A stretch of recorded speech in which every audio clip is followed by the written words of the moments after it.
Boa noite a todos. É um prazer novamente estarmos aqui hoje para podermos, transmitir a palavra de Deus, para poder levar até a igreja o que Deus tem colocado no meu coração para trazer nessa noite.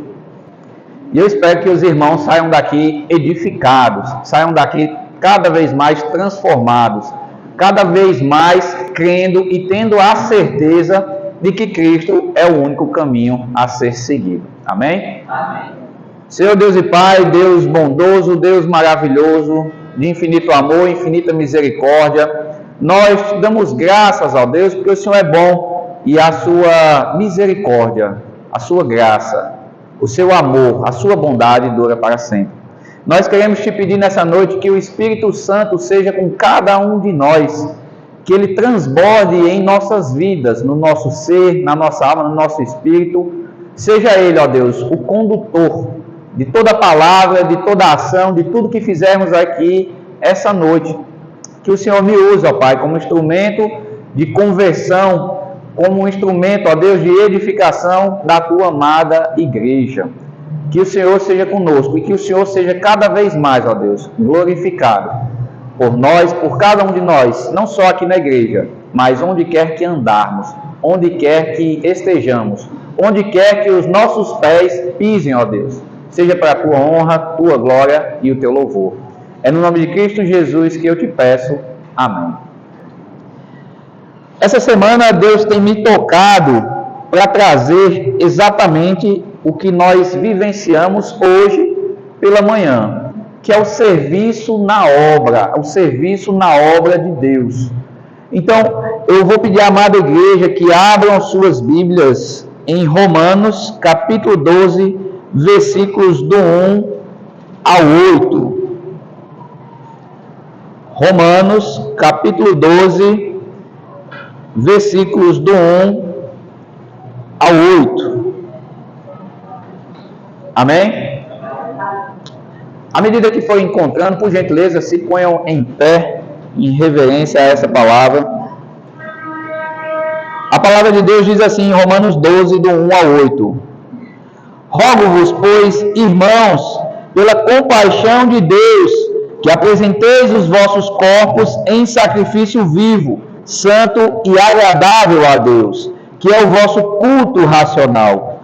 E não sede conformados com este mundo, mas sede transformados pela renovação do vosso entendimento, para que experimenteis qual seja a boa, agradável e perfeita vontade de Deus.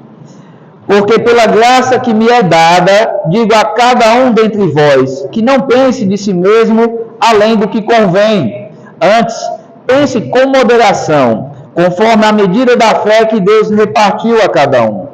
Porque assim como em um corpo temos muitos membros, e nem todos os membros têm a mesma operação, assim nós, que somos muitos, somos um só corpo em Cristo, mas individualmente somos membros uns dos outros.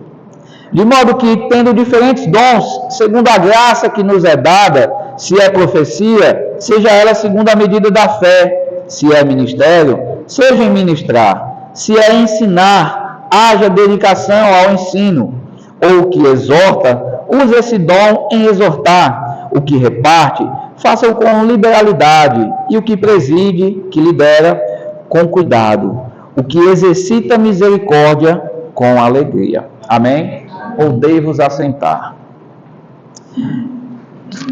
Aqui nós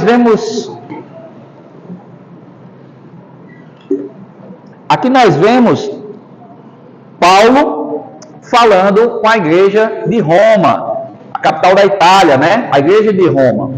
Não foi Paulo que fundou essa igreja, não era Paulo que era o líder daquela igreja, mas Paulo ele tinha autoridade, tinha intimidade com a igreja de Roma para mandar essa carta e essas instruções para os romanos.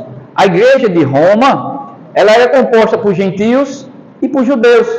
Então lá existiam problemas como qualquer outra igreja.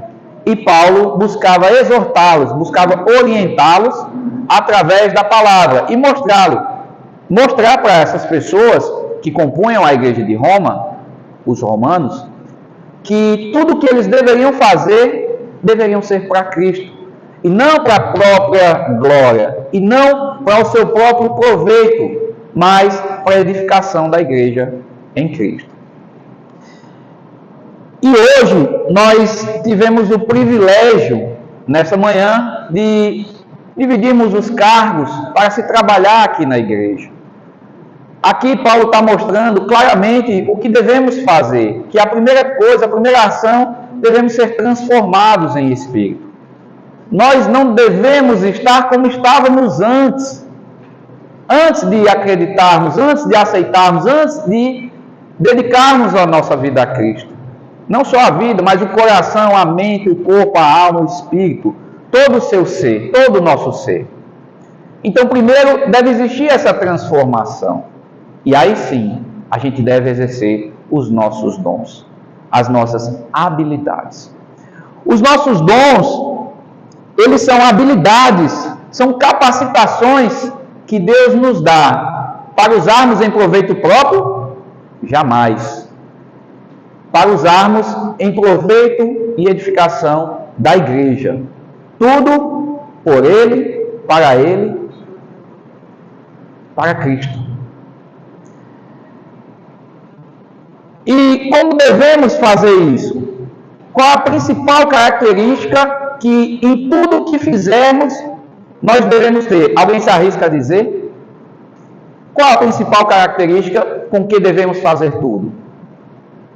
Alegria. Com alegria, com fidelidade, com decência, com zelo, com autenticidade, como foi falado. E qual é a principal de todas? Com amor. Não é isso?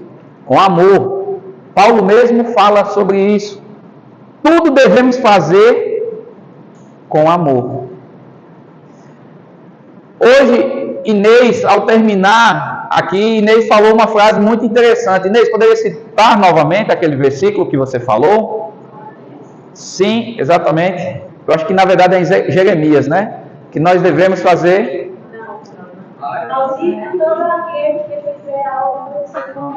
relaxadamente. Jeremias também fala algo do tipo, não é isso? Se eu não estiver enganado, Jeremias também fala, mas Malaquias, não é isso? Tem um outro versículo também, mas depois eu vou me lembrar. Tá certo? Mas exatamente, pode repetir, por favor? Pode repetir o de Malaquias, Inês, para todo mundo ouvir? Maldito todo aquele que fizer algo do Senhor relaxadamente. Relaxadamente. Maldito o homem que faz a obra do Senhor relaxadamente. O que eu quero que cada um de vocês imaginem o seguinte. Imagine tudo que vocês fazem na vida. Se vocês fizessem relaxadamente. Imagina que se as pessoas fizessem para vocês de forma relaxadamente. Maridos, imagine o seguinte. Eu vou contar uma história que aconteceu comigo. Eu estava em um dos plantões. Meio-dia e meia, nunca me esqueci disso. Um jovem com mais ou menos 22 anos. Ele chegou para mim. Desculpa aí, mas a referência é Jeremias 48:10. Exatamente o que eu disse agora. Eu ouvi muito aquele que faz a obra do Senhor relaxadamente. Tem que falar que eu acho que eu vou falar. Jeremias 48:10, não é isso? Perfeito, obrigado, viu, Inês? Imagine vocês, esposos. Um homem de mais ou menos 22 anos chegou para mim no plantão, eu estava de plantão como médico, e ele chegou com um corte aqui bem grande. Eu acredito que eu já tenho até contado essa história. Chegou com um corte bem grande para eu suturar. E eu disse, o que foi que aconteceu? Eu estava trabalhando de servente e pedreiro, carregando tijolo, carregando cimento, fazendo massa, trabalhando feito um condenado. Cheguei em casa, minha esposa, 18 anos, deitada, assistindo televisão, sem almoço feito. Eu disse, cadê o almoço? Ela disse, se quiser, vai fazer.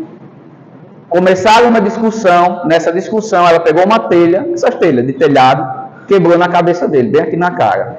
Resultado, o cara chegou para mim sangrando, com uma cara de desgosto. E eu fiquei imaginando, rapaz, como é que esse cara vai chegar no trabalho dele?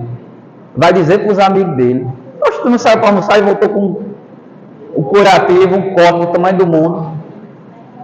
A esposa dele trabalhou relaxadamente.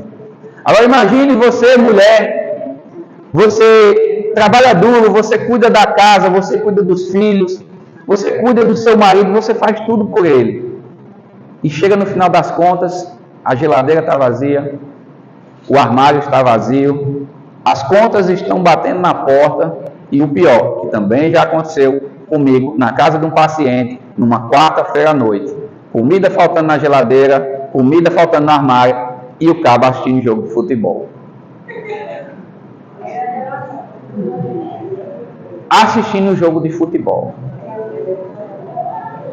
Imagina, esposas, ter um marido que exerce o papel dele de forma relaxadamente. Relaxadamente. Jovens, imagine vocês na escola, também já aconteceu comigo, tudo já aconteceu comigo, viu? Imagine vocês na escola, você estudou, você deu duro, você fez de tudo, estudou aquela matéria, o professor corrigiu sua prova errada. Estava lá um 8, mas você nitidamente vê que você tirou um 10. Ou pior, você tirou um 7 e o professor botou um 5. Você ficou em recuperação. Já aconteceu isso comigo, viu? O professor corrigiu sua prova errada. Ele corrigiu de forma relaxadamente. Vou contar uma história que não aconteceu comigo, mas aconteceu com um amigo meu. Ele foi operar um paciente. Ele foi tirar um dedo do pé. Foi tirar um dedo do pé. E adivinhe, ele tirou errado. Ele tirou errado. Vocês pensam que não, tudo tem um motivo para acontecer, viu? E um dos principais motivos é porque ele fez relaxadamente. Vou dizer uma coisa que aconteceu com a cozinheira, do tempo que eu trabalhava lá na polícia. Ela estava com muita dor de dente, porque estava com o dente estragado.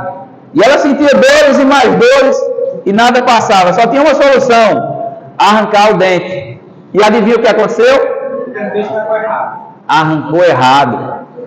Isso é muito comum. Já, olha, não só acontece comigo não, tá vendo? Já aconteceu também com outra pessoa. Eu era criança, aí na atendimento no hospital, aí o dentista estava preso, ele extraiu 2 dedos, não sabia o que estava com ele. Exatamente.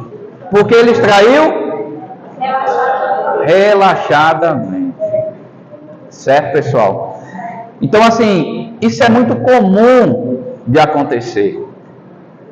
As pessoas fazerem, ou elas podem fazer muito bem feitas, ou podem fazer mais ou menos, ou podem fazer relaxadamente. Ou pior, nem fazer.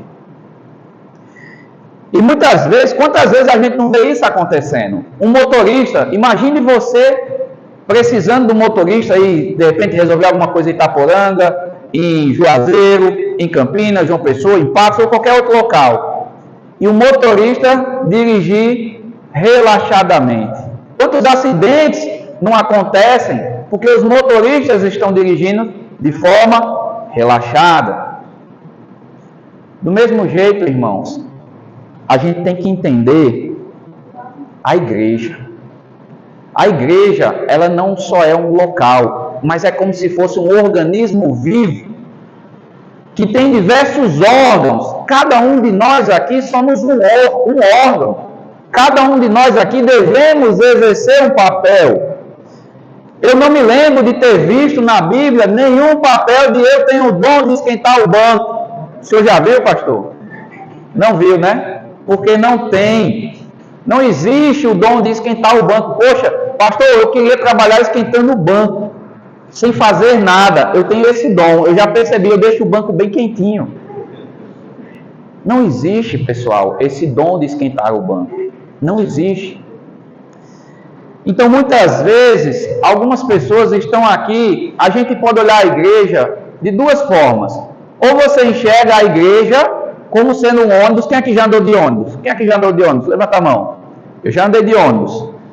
Está lá o motorista e o cobrador. E o restante do pessoal esquentando o banco. Estão lá sentados. A pessoa entra, não dá nem bom dia, ou dá bom dia para o motorista, para o cobrador e entra. Algumas pessoas ficam sentadas, esperando chegar em algum lugar. Às vezes algumas pessoas, ela entende que a igreja é como se fosse um ônibus. Entra, o pastor é o motorista, né? Às vezes os diáconos é o cobrador, e às vezes a pessoa chega, senta e fica ali esquentando o banco. Ou você pode enxergar a igreja como um grande castelo, uma grande obra, uma grande construção, onde tem o engenheiro que conduz a obra, onde tem o pedreiro, onde tem o servente de pedreiro, o que rasgou o olho, que a esposa rasgou o olho, tem o pintor, tem o cara que senta a cerâmica, tem o cara que cuida da eletricidade, tem o cara que cuida da encanação. Então existem vários, tem o cara que cuida da parte da arquitetura. Então, existem várias pessoas trabalhando naquela obra com um objetivo em comum. Na igreja, nós devemos entender que todos nós estamos aqui, ó. Eu me lembro certa vez que eu trouxe uma pregação mostrando que cada um tinha em comum. E o Otoniel trouxe uma outra pregação mostrando que cada um tem também suas diferenças. E elas se complementaram muito bem. Então aqui, todos nós estamos aqui, ó, são pessoas diferentes, que vestem roupas diferentes, têm cortes de cabelo diferentes, têm histórias de vidas diferentes. Mas todos nós devemos estar aqui na igreja todos os dias com um propósito no coração. É Cristo. É Cristo. Eu não posso estar aqui como diácono me achando ou me achando melhor que os outros. Eu não posso estar aqui como cantor ou cantora ou tocador ou tocadora achando que aquele dom é para me exaltar. Não, lá na igreja eu canto, eu vou bonito, eu escolho a música que eu quero. Não, eu toco o carrão lá. Hoje tu visse, eu sou massa demais, doido. Eu toco lá um negócio bem massa, a galera se agita quando eu toco. Se eu tocar bem mansinho, todo mundo fica mansinho. Se eu tocar ligeiro, todo mundo fica ligeiro. Ah, não, eu sou o líder de louvor. Não, lá sou eu que mando, eu que escolho as músicas e pronto. E eles abaixam as orelhas e cantam. Quem não quiser, que não achar bom, saia. Não é isso?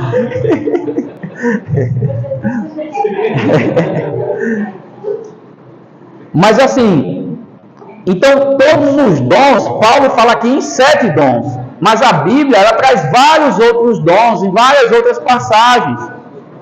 Então existem várias outras habilidades que cada um de nós aqui usa. Por exemplo, a Bíblia não fala da pessoa que passa slide, né? A Bíblia não fala de quem passa slide, não fala do sonoplasta. A Bíblia não fala do sonoplasta. Mas hoje nós temos necessidades dentro dessa obra. Isso não é um ônibus, isso é um grande castelo que nós estamos cada vez mais construindo. Mas para quem que a gente faz tudo isso? É para Cristo. Não é para mim, não é para eu me exaltar, não é para eu exaltar o pastor, não é para eu exaltar a Inês, que é a líder de louvor, não é para exaltar ninguém, o sonoplasta, o tocador, a cantora. Não pense que o seu dom, que Deus te deu, não foi você que conquistou, foi Deus que te deu. Não pense que seu dom é para te exaltar, que é para te engrandecer. Pelo contrário, é para edificar a igreja que Cristo deixou. É para edificar cada um dos que estão aqui. Se eu estou pregando hoje, não é para a minha própria edificação, não é para a minha própria glória, não é para o meu próprio engrandecimento. É por Cristo, para edificar cada um dos senhores e das senhoras que estão aqui hoje. Para que cada um saia daqui fortalecidos, edificados, entendendo que não existe nenhum outro caminho a se seguir a não ser a Cristo. Que cada um saia daqui hoje entendendo que o que você faz é para Cristo, para edificar cada um dos irmãos que está do seu lado. Cada um de nós somos um pedaço do corpo. Quem aqui quer ter a mão arrancada, levanta a mão. Quem quer ter a mão arrancada, levanta a mão. O povo chega e esconde as mãos, né? Ninguém quer ter a mão arrancada. Quem aqui quer arrancar os 2 olhos? Ter os 2 olhos arrancados? Levanta a mão. Ninguém quer ter os 2 olhos arrancados. Quem aqui quer ter o coração arrancado? Ninguém quer ter o coração arrancado. Ninguém. Se Deus colocou esses órgãos na gente, algum motivo muito sábio Ele tinha para ter colocado. Do mesmo jeito, é cada um de nós nessa igreja. Cada um de nós temos uma função. Cada um de nós temos os nossos dons, as nossas habilidades dadas por Deus. E nós devemos exercer, porque quando a gente sai, quando a gente deixa de exercer um dom que Deus nos deu, ou uma habilidade que Deus nos deu, é como se nós mesmos estivéssemos arrancando um olho da igreja. É como se a gente estivesse arrancando uma mão da igreja. É como se a gente estivesse arrancando um pé da igreja. É como se estivesse arrancando o coração, a mente, a orelha. É como se estivesse tirando um pedaço. Quando a gente deixa de exercer. E quando a gente faz relaxadamente, é como se a gente fosse um câncer. Um câncer. O que é uma célula cancerígena? O que é o câncer? É uma célula do seu corpo. É uma célula do seu corpo. O câncer, ele não vem de fora. Fatores de fora fazem piorar a célula de dentro. Por exemplo, fumar. Fumar, 90% das pessoas que têm câncer de pulmão é porque fumam. Só isso. 90%. Se elas não tivessem fumado, a grande maioria não teria tido o câncer de pulmão que teve. Então é um fator de fora que acaba, que danifica um fator de dentro. E essa célula começa a dar a louca nela, e ela começa a se multiplicar sem parar. Essa mesma célula começa a criar outra célula idêntica a ela. Ou seja, imagina que eu estou aqui e eu me multiplico em 2. E esses 2, Leandro, multiplicam em 4. E esses 4 viram 8, 16, 32, 64 e assim por diante. E não para de crescer, e não para de se multiplicar. É uma célula danificada. É uma célula que está exercendo as funções dela como? Relaxadamente. Ela não está exercendo mais as funções que ela deveria exercer. Por isso que ela se multiplica sem parar. Algumas funções na própria célula foram destruídas e ela começa a dar a louca e se multiplicar sem parar. E isso danifica todo o corpo. Por quê? Porque ela vai consumir nutrientes, ela vai consumir energia que era para as outras células. E ela vai comer para ela vai tomar para ela. Então, do mesmo jeito, a gente aqui nessa obra, a gente aqui na igreja, se a gente não faz, é como se a gente estivesse arrancando um órgão. Se a gente faz relaxadamente, é como se a gente estivesse virando um câncer. Nós ainda estamos lá, mas estamos prejudicando todo o resto. Para vocês terem uma ideia, como isso funciona na igreja. Se o rapaz que está passando slide, se ele errar, e eu sei que já aconteceu isso várias vezes, e quando eu também mexia, passava slide, lá em Patos, eu me lembro que muitas vezes eu já errei. Quando você erra aqui, o que acontece com quem está cantando? E o que acontece com quem está tocando e cantando aqui na frente, vendo todo mundo cantando errado? Atrapalha. Se o carrão errar o ritmo, o que acontece com todos os cantores? E o que acontece com a igreja? E nitidamente a gente vê que ali está sendo feito de forma relaxadamente. Você pode me dizer, não, irmão, mas às vezes acontece errar. Eu concordo, às vezes acontece. Mas quanto mais se treina, melhor fica. Quanto mais se treina, melhor fica. Quem aqui trabalha? Levanta a mão. Quase todo mundo, né? Beleza. Quem aqui gostaria de passar o mês todo trabalhando e no final do mês, por um erro, cair menos do que era para cair? Quem aqui ia gostar? Levanta a mão. Ninguém, né? Sabe por quê? Porque alguém fez de forma relaxadamente, iria cair um dinheiro na sua conta e não era o que você estava esperando. Então, a gente tem que ter cuidado, porque aqui não é um ônibus. Aqui é uma grande obra, é um grande castelo. É assim que a gente tem que enxergar. Onde cada um tem sua função, e tem que exercer da melhor maneira possível. Erros acontecem. Eu tenho uma frase que o pessoal que me conhece, principalmente meus alunos da mentoria, sabe que eu digo muito isso. O bom, ele é inimigo do ótimo. O bom, ele é inimigo do ótimo. Por exemplo, nosso amigo Dedé gosta de correr, mas ele sabe, se for um tênis bom, ele vai ter um resultado. Mas se for um tênis ótimo, não vai ser melhor? Ele sabe, se o cara está comendo bem, ele vai ter um resultado. Mas se está comendo ótimo, vai ter um resultado ainda melhor. Se ele está correndo bem, não, você está correndo bom. Ele tem um resultado, mas se está correndo ótimo, então vai ser um resultado ainda melhor. Do mesmo jeito o marido, eu tenho um bom marido. Aí você se acomoda no bom, você se acomoda no 6, no 7, quando você poderia ter um 9, um 10. Mas por quê? Porque você usa a frase, tá bom. Como é que está o louvor? Tá bom. Como é que estão as pregações do pastor Luiz? Tá boa. Como é que está o serviço dos diáconos na igreja? Tá bom. Como é que está quem fica na portaria, que tem que chegar, abrir a igreja, ligar os atos, cuidar de tudo, ficar ali na portaria? Tá bom. Quando a gente fica no tá bom, a gente está dizendo a Deus que nós estamos fazendo a obra de Deus relaxadamente. Porque a gente não vai querer que Deus faça o tá bom, a gente quer o ótimo. Eu nunca vi Cristo curar um cego dos 2 olhos e dizer, pronto, vou curar só um, o outro vai ficar. Não, mas tá bom, só um outro já tá bom. Não, mas eu nunca enxerguei nada, agora eu só estou vendo o vulto. Eu não vi Cristo curando ninguém, só o vulto. Não, ficou só o vulto, ele deixou ali só o vulto. Não, mas tá bom. Imagina aí, o cavalejado das 2 pernas, aí Cristo recupera as 2 pernas, aí o cabo vai pulando. Não, tá bom, recuperou uma, tá bom. Cristo nunca fez só o bom, ele fez o ótimo. Eu nunca vi Cristo ressuscitando ninguém e quando ele sair das costas, o cabo caiu de novo. Pelo menos a Bíblia não relata nenhuma vez isso. Ele não relata isso. Não, ficou acordado alguns minutos e depois morreu de novo. Fez pela metade. Eu nunca vi.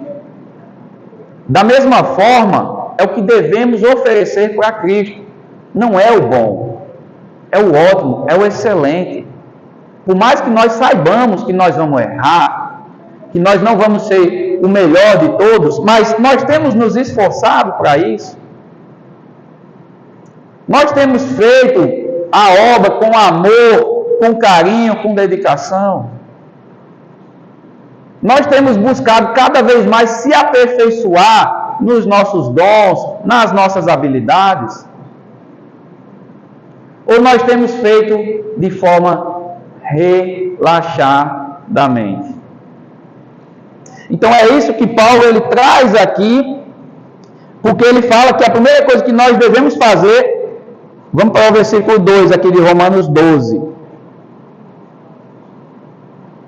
Não sedes conformados com este mundo, mas sedes transformados pela renovação do vosso entendimento, para que experimenteis qual seja a boa, agradável e perfeita vontade de Deus.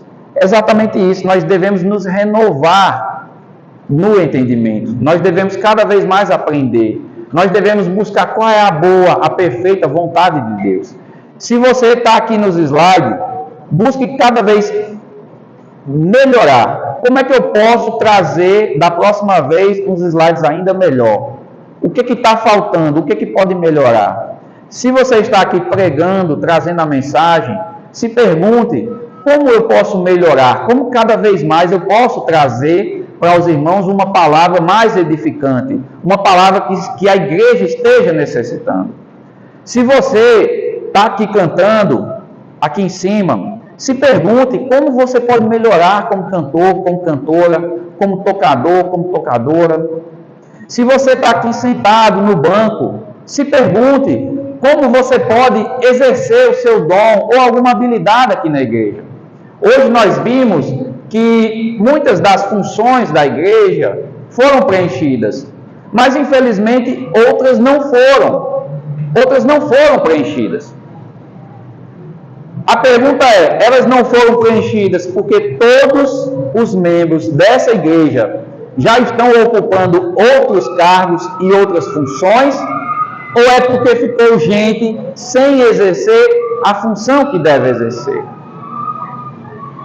Então é diferente. Se não tem esse cargo, se não tem ninguém para exercer esse cargo, é porque já estão ocupadas todas as pessoas que poderiam exercer esse cargo com outras atividades, ou é porque alguém decidiu não exercer função nenhuma dentro da igreja?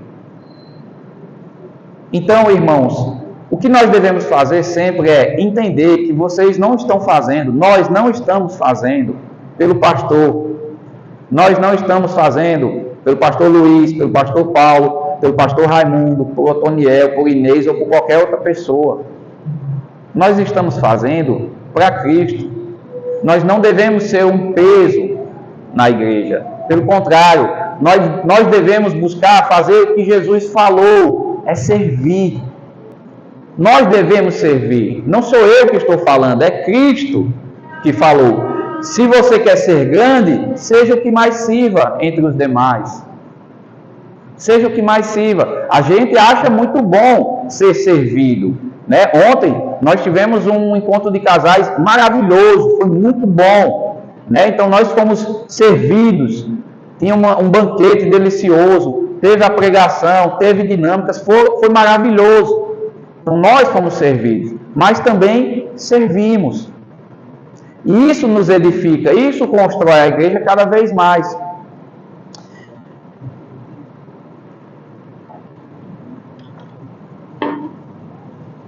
Nós devemos entender, meus amados, a vida é assim, ó, preste atenção, cada um, jovens, crianças, adultos, idosos. Normalmente o ser humano vive em faixa de 80 a 90 anos. Aqui nessa terra, de forma natural, o nosso DNA, ele é projetado para viver em média 90 anos. Deus nos prometeu, através do dilúvio, está lá o arco-íris, como prova da aliança de que nunca mais ele mandaria um dilúvio igual aquele. E que o ser humano não passaria de 120 anos. Não é isso, pastor? E o nosso DNA é projetado para 90. E realmente as pessoas mais velhas da Terra, em média 110, 111, já chegaram a 120 mesmo. Assim como Deus prometeu. Então, a nossa vida ela é uma jornada aqui nessa terra. De mais ou menos 80 anos de forma natural. De forma natural, são 80 a 90 anos. Nós decidimos morar aqui em Santana de Mangueira. Nós decidimos congregar nessa igreja.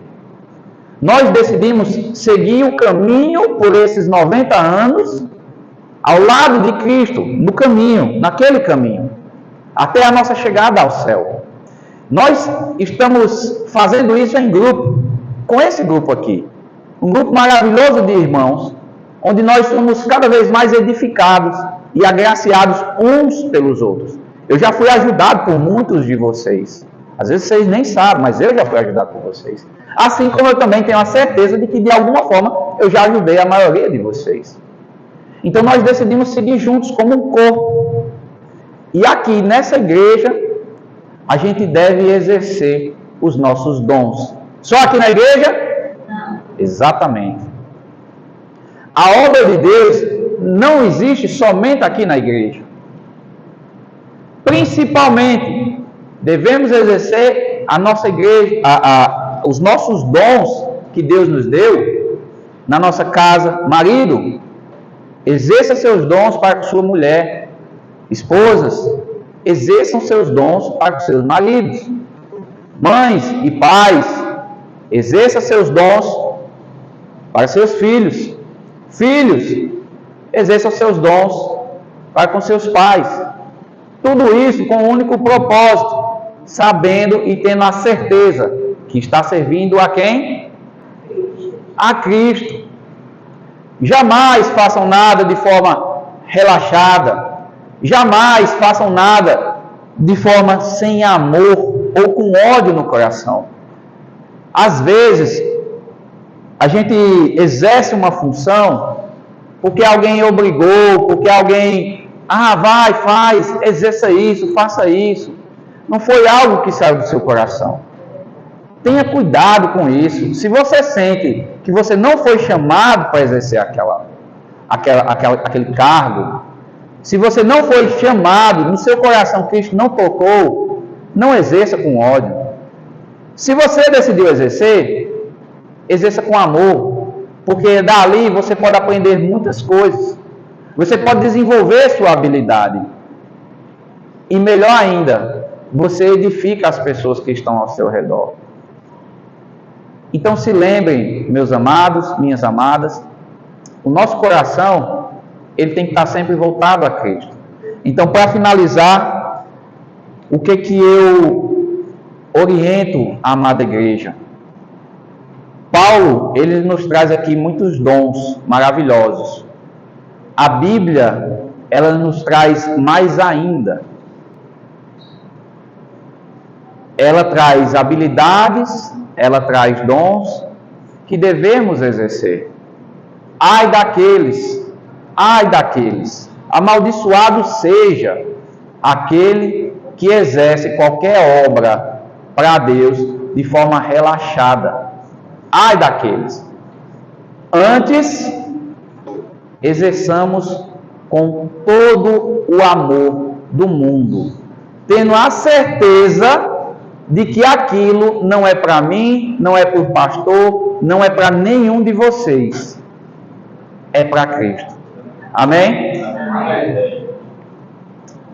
Senhor Deus e Pai, Deus bondoso, Deus de infinito amor, Deus de infinita misericórdia, nós te damos graças, Senhor, porque o Senhor é bom e o Senhor nos trouxe uma mensagem essa noite, ó Pai. Que essa mensagem toque o coração de cada um dos que aqui estão, ó Pai, para que eles venham a entender que tudo que eles venham a fazer nessa obra não é para mim, não é para o pastor, não é para líder de louvor, não é para líder dos jovens, não é para liderança nenhuma, mas é para Cristo, ó Pai. E que tudo que a gente venha fazer, jamais venhamos a fazer de forma relaxadamente. Que venhamos a exercer tudo com grande e imenso amor. Porque o Senhor, ó Deus, exerce o seu amor para conosco. É imenso o seu amor. E nós também devemos exercer, ó Deus, toda a obra que venhamos a fazer deve ser sempre feito com amor, porque é para Cristo Jesus e não para mérito meu, não para mérito de outra pessoa, mas somente por Cristo e para Cristo, ó Pai. Então que venhamos a exercer esses dons que o Senhor nos trouxe, que venhamos a exercer as nossas habilidades, as nossas capacidades para a edificação da igreja. E que esse corpo, ó Deus, seja cada dia mais unido, cada dia mais saudável, seja um corpo que cada vez mais aumente, ó Pai. Que venhamos a levar o Teu Evangelho para as pessoas aqui em Santana de Mangueira e também para essa região, ó Deus, carente de Ti. Que o Senhor venha cada vez mais, ó Pai, nos usar como instrumentos de pregação da Tua Palavra e de conversão de almas, ó Pai, a Cristo. É no nome dEle, no nome de Cristo que nós te pedimos e te agradecemos. Amém. Amém.